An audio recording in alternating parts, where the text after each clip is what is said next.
So Nate wanted to know if I wanted to make a statement, and I just didn't, except it was the Cup in 6, wasn't it?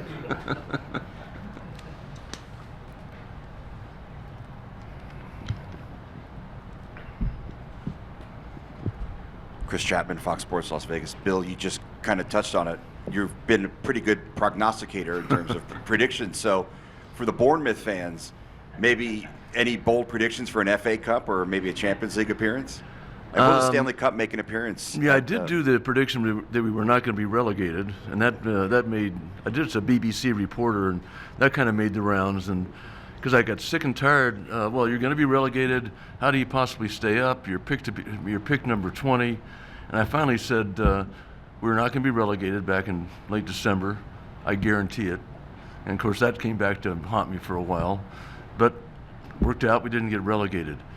You know, we have perhaps more modest expectations. Football is the greatest sport in the world, and the Premier League is the best football league in the world. And the competition is unbelievable. So we ended up 15th. We'll be doing some serious adds to our squad this summer. And we have modest goals. Let's see if we can't work our way to 13th, 12th, and maybe the next year, 11th, 10th, then 9th, 8th, and then maybe somehow we sneak in like a Brighton, and we do play European football. But it's a few years off, so it's not going to happen just yet. And we'll see how this team that we're putting together this summer supplements what we already have, and we're in the middle of it. We're talking to agents and talking to players, and you can't make commitments just yet. It's supposed to be July 1st, but we have a lot of people lined up that we're very, very interested in. So my prospects for Bournemouth are very good, and our prospects for our multi-club strategy is on track. We have one now, a League One club, and we're working in Belgium. We have some ideas about Spain, so we don't need a bunch. We need about 3 that we can send players to. They get their experience. They're playing all the time. Then they come back up to Bournemouth, and so we have a plan, but it's going to be evolving. Take a little while. Of course, this took a while too. Is the Stanley Cup going to make an appearance at Bournemouth this year? Probably not at Bournemouth. It's definitely going to make an appearance at Rock Creek Cattle Company, at Whitefish, Montana, Northern California, the Valley Club in Santa Barbara County. Yeah, it's going to get around. Kim Frank is actually putting the schedule together right now, and this is quite a schedule. And actually, the Stanley Cup is presently located at Rock Creek Cattle Company because the guys all took. We got them up there yesterday, and they all wanted to go up, and so we got them all up there, wives and guys, and they all arrived by about 5. Some of them got there early, and I don't know what they did last night, but I think they were up pretty late. Bill, Mike Zeiss for NHL.com. Tomorrow, you're going to be in a car in one of the most famous 1.5 miles of street in the entire world. And, 6 years earlier, just a half a mile from there, it came from one of the, biggest tragedies that we've seen.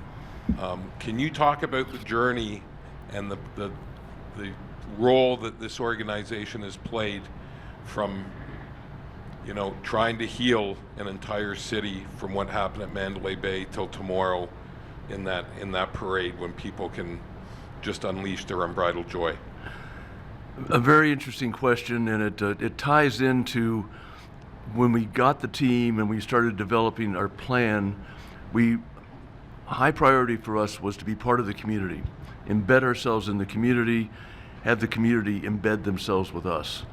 And the tragedy was terrible, but we changed everything after that happened. Our whole game presentation went away and got replanned with the Derek England speech and so on. And during that week, we were brand new. No one knew our hockey players. They were wandering around in their jerseys, and they were going to police stations and fire stations, the civic center. They went to hospitals, talked to people that had been injured, and it was just unbelievable. And I remember Joe Lombardo. They went to one of the police stations, and he was there, and he said, what are you guys doing here? You know, we got work to do. And they said, we're just here to help, just here to be part of the community. And they became part of the community. And you saw what happened that first night, our first home game, and the speech, and we honored the first responders.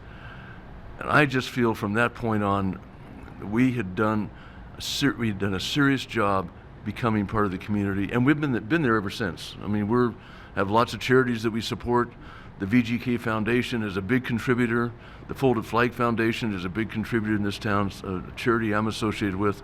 And by the way, thank you, Vinny Viola, for the $100,000 contribution to the Folded Flag Foundation based upon our victory. I'm enjoying that.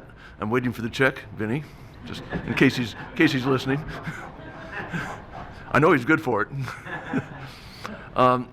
But then as we progressed, we stuck with it, and we really remained part of the community. And we made that run the first year, which was really amazing. And I remember after the 5th game, I felt so empty. Here we got beat in 5 by Washington, and we were up 1-0.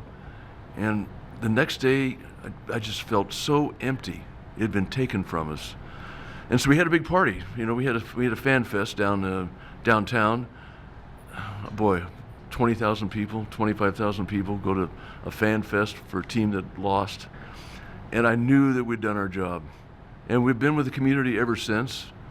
We're out in front of T-Mobile for Game 7. The estimate is 11,000 people on the plaza, 19,000 plus in the arena. Makes me proud. Makes me proud of what we've accomplished here.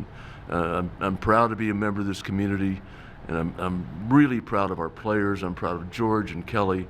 It's just starting to sink in that we actually won the Stanley Cup. I didn't get up this morning until 10:15. First good night's sleep. It was great. Ken Bolke, Cinnamon, Not Vegas. Before this season started, you said you wanted to be more vocal to make sure Cup and 6 happened. How did that materialize? Well, I wanted to be a little bit more involved in just the decision-making process and make sure I got involved earlier. As George said and Kelly said, they involved me in the decisions. Sometimes I was getting involved a little bit too late.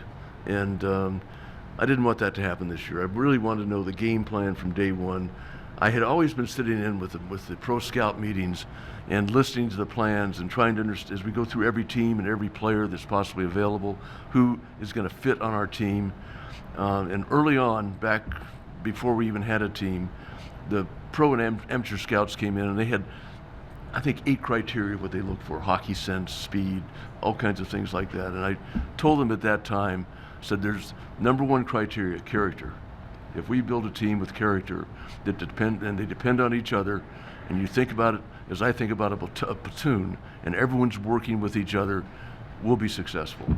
And so I just I wouldn't say I didn't get involved by, okay, now don't do this, don't do that. I just had a little more input and a little more involvement. And I believe it helped. I didn't get any pushback. But it wasn't that significant. I can tell you, those guys make the decisions. Jesse Granger with The Athletic. Just first, real quick, what do you imagine the party up in Montana is like? What are those guys doing right now? Well, they went up there in 4 different airplanes, and the first plane arrived around 11, and it was mainly golfers. And I'm not sure all the wives were on that plane. I think they were on a second plane. So they hit the golf course. Then they got done with that. They started ATVing.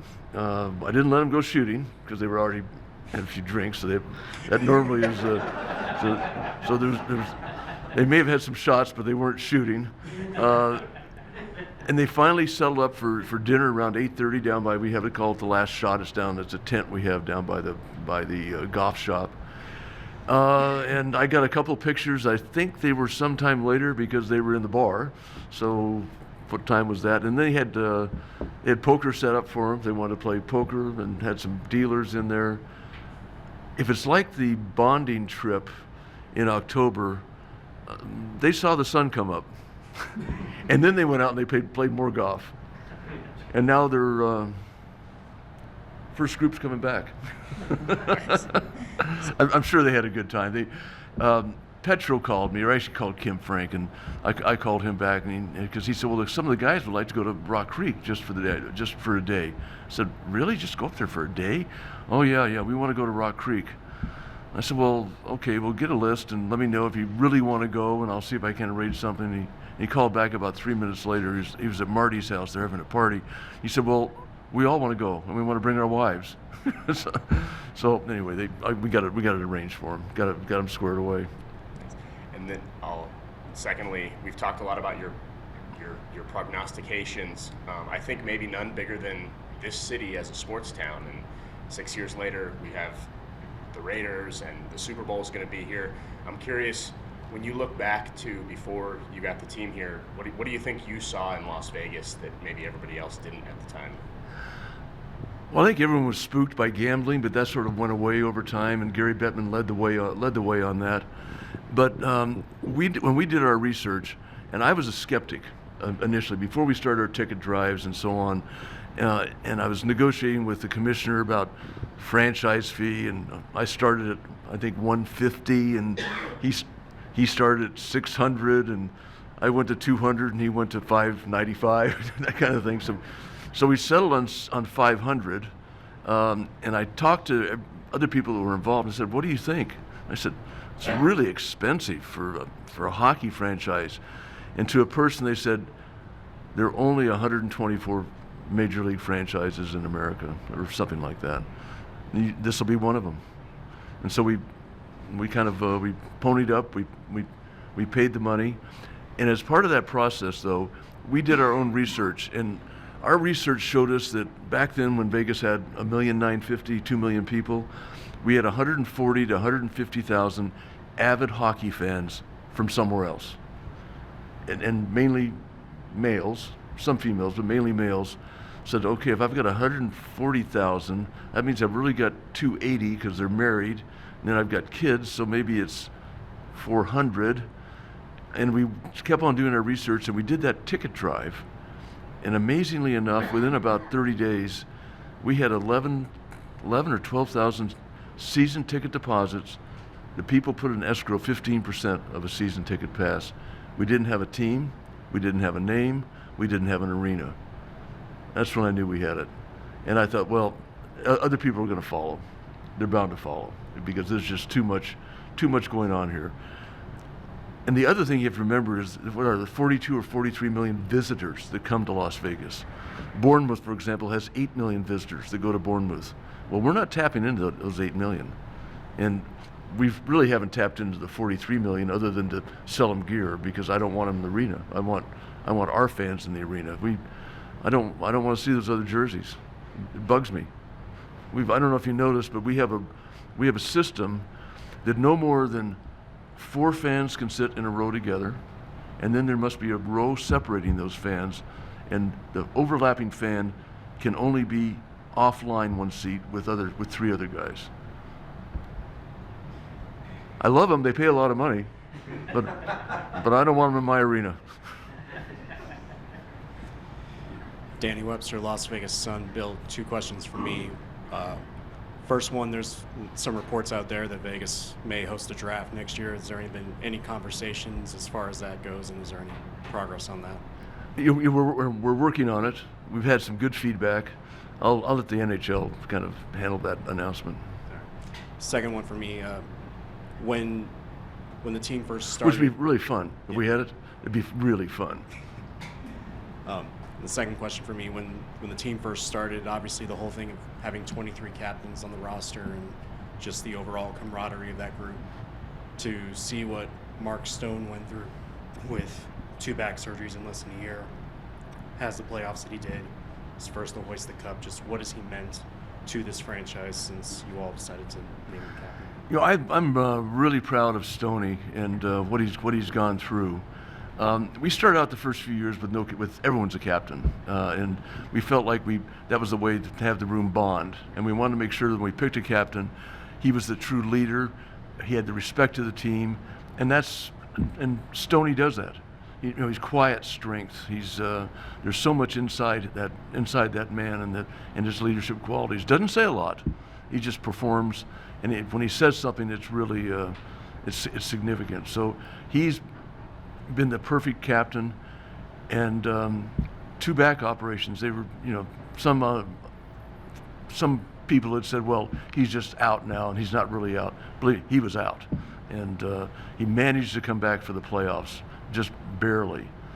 But he's skating great, and he feels good. And in the playoffs, a couple of guys tried to take him out and make his life miserable, and he was tough.